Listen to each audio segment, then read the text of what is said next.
Halo, pernah nggak sih ngerasa capek banget karena nyeri asam urat yang kayaknya nggak ada habisnya, datang dan pergi sesuka hati? Rasanya pasti frustrasi banget ya. Nah, di pembahasan kali ini, kita akan bedah tuntas 5 solusi alami yang bisa bantu Anda keluar dari lingkaran ketergantungan sama obat. Kita akan kupas sampai ke akarnya, gimana caranya mengendalikan asam urat untuk jangka panjang. Oke, coba kita renungkan sejenak. Pola ini kayaknya akrab banget ya buat sebagian dari kita. Pas lagi sakit-sakitnya, kita minum obat, nyerinya reda. Lega banget rasanya. Tapi begitu obatnya berhenti diminum, nggak lama kemudian, cereng, sakitnya balik lagi. Kadang malah lebih parah. Ini kayak terjebak di lingkaran setan yang nggak ada ujungnya, bener kan? Pertanyaan besarnya adalah, kenapa sih ini terjadi terus-menerus? Apa kita beneran harus minum obat seumur hidup? Nah, untuk menjawab semua itu, kita akan bedah masalahnya satu persatu, pelan-pelan biar jelas. Pertama, kita bakal pahami dulu siklus nyeri yang bikin kita terjebak. Kedua, kita akan bongkar siapa musuh sebenarnya di balik semua rasa sakit ini. Ketiga, kita belajar manajemen purin yang cerdas. Keempat, gimana caranya meredakan peradangan dengan efektif. Dan yang terakhir, kita lihat apa saja dukungan alami yang bisa kita manfaatkan. Yuk, kita mulai. Kita masuk ke bagian pertama, siklus nyeri asam urat. Nah, ini adalah poin yang paling fundamental, kunci pembukanya. Soalnya ternyata masalahnya itu jauh lebih dalam dari sekedar angka tinggi yang kita lihat di hasil tes lab. Banyak banget loh kesalahpahaman soal ini. Sekarang coba deh perhatikan baik-baik slide ini. Ini penting banget, karena disinilah letak kesalahpahaman utamanya. Di sebelah kiri ada yang namanya asam urat tinggi atau hiperurisemia. Ini tuh murni cuma angka di kertas hasil lab Anda. Dan faktanya, punya angka asam urat tinggi itu belum tentu bikin Anda kesakitan. Nah, di sisi kanan ada nyeri asam urat. Ini baru penderitaan yang sesungguhnya. Rasa sakit yang menusuk, panas, bengkak di jempol kaki, lutut atau sendi lain. Dan yang paling mengejutkan, nyeri ini bisa banget muncul walaupun kadar asam urat di darah Anda nggak tinggi-tinggi amat. Jadi poin utamanya adalah punya asam urat tinggi dan merasakan nyeri asam urat itu adalah dua hal yang sama sekali berbeda. Jadi kalau bukan tingginya kadar asam urat itu sendiri yang jadi penyebab, terus apa dong biang kerok dari rasa nyeri yang luar biasa ini? Nah, jawabannya ada pada satu musuh yang sering kali kita lupakan, yaitu peradangan. Inilah dia dalang yang sesungguhnya. Oke, jadi apa sih peradangan itu dalam konteks ini? Coba bayangkan gini, kristal asam urat itu bentuknya tajam-tajam, kayak pecahan kaca super kecil, dan mereka terbentuk di dalam sendi kita. Nah, peradangan itu adalah reaksi dari sistem kekebalan tubuh kita yang ibaratnya panik melihat ada pecahan kaca ini. Tubuh kita langsung mengirim pasukan untuk menyerang benda asing ini. Serangan inilah yang kita rasakan sebagai bengkak, kemerahan, rasa panas, dan tentu saja nyeri yang hebat. Jadi penyebab langsung rasa sakitnya itu bukan asam uratnya, tapi reaksi peradangan dari tubuh kita sendiri. Ini kuncinya. Nah, ini dia penjelasan kenapa obat-obatan itu rasanya kayak sulap. Sebagian besar obat asam urat itu bekerja kayak pasukan pemadam kebakaran. Mereka datang, semprot sana-sini, dan berhasil menekan atau memadamkan api peradangan. Tentu aja pas apinya padam, nyerinya hilang. Tapi masalah terbesarnya adalah sumber apinya, yaitu kondisi di tubuh kita yang memicu peradangan nggak pernah benar-benar dibereskan. Jadi begitu pasukan pemadamnya pulang, alias obatnya habis, dan sumber apinya masih ada, ya apinya bisa berkobar lagi kapan saja. Oke, sekarang kita udah kenal siapa musuh utamanya, yaitu peradangan. Sekarang kita masuk ke bagian solusinya. Solusi yang pertama adalah kelola purin dengan cerdas.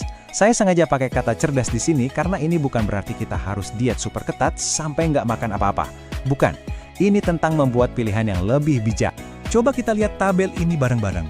Ternyata, nggak semua makanan berpurin itu sama dampaknya.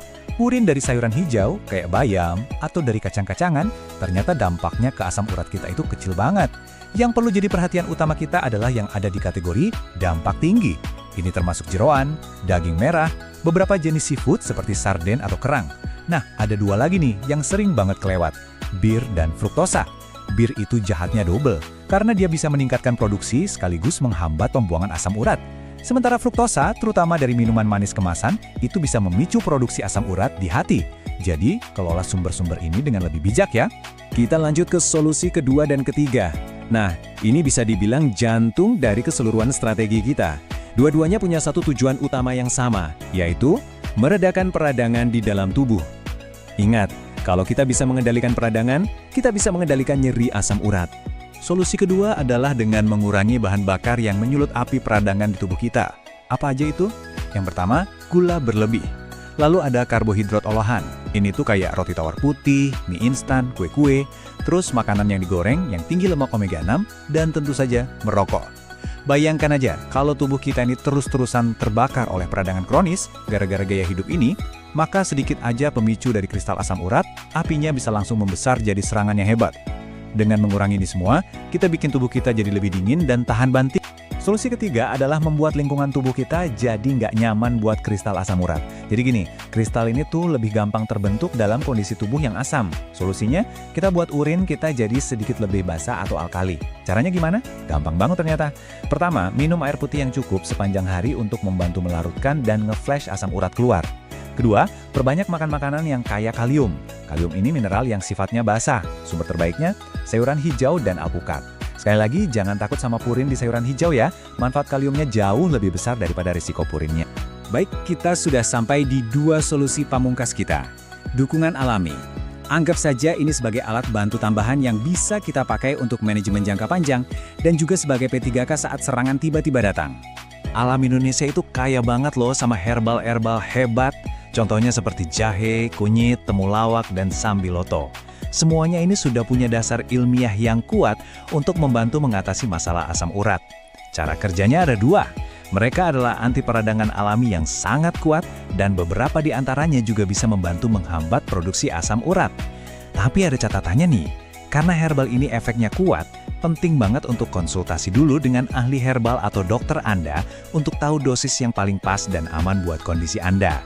Jangan asal-asalan ya.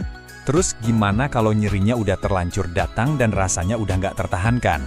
Ada satu trik darurat yang bisa dicoba, yaitu larutan baking soda. Ini kerjanya cepat untuk membuat tubuh jadi lebih basah dan bisa membantu meredakan nyeri untuk sementara. Tapi, dan ini tolong digarisbawahi ya, ini hanya untuk penggunaan sesekali saja. Cuma sebagai pertolongan pertama. Penggunaan jangka panjang bisa berbahaya karena bisa mengganggu keseimbangan mineral di tubuh. Jadi, fokus utamanya tetap pada perubahan gaya hidup. Kutipan ini benar-benar merangkum perubahan cara pandang yang perlu kita miliki. Fokus utama seharusnya bukan hanya menurunkan angka, tetapi mengendalikan faktor-faktor yang memicu peradangan kronis. Jadi, lupakan sejenak obsesi kita pada angka di hasil lab. Yuk kita geser fokusnya untuk membangun tubuh yang lebih sehat, lebih seimbang, dan gak gampang meradang. Itulah tujuan utamanya. Jadi, pada akhirnya, ini adalah pesan yang paling penting. Kunci jangka panjang untuk bebas dari siklus nyeri asam urat itu benar-benar ada di tangan Anda sendiri. Bukan di dalam botol obat, tapi pada setiap pilihan kecil yang Anda buat setiap hari. Anda punya kendali penuh atas kesehatan Anda. Nah, sebagai penutup, saya mau tinggalkan satu pertanyaan untuk Anda renungkan. Dari semua yang sudah kita bahas panjang lebar tadi, kira-kira perubahan gaya hidup kecil apa yang paling mungkin untuk Anda mulai hari ini juga? Mungkin cuma nambah 1 gelas air putih lagi, atau ganti cemilan manis dengan alpukat. Mulailah dari yang paling kecil dan paling mudah, karena dari situlah perubahan besar akan dimulai. Semoga penjelasan ini bermanfaat dan memberi Anda kekuatan baru untuk mengelola asam urat dengan lebih baik. Sampai jumpa di video selanjutnya. Dukung channel HC ID dengan like, komen, dan subscribe channel ini.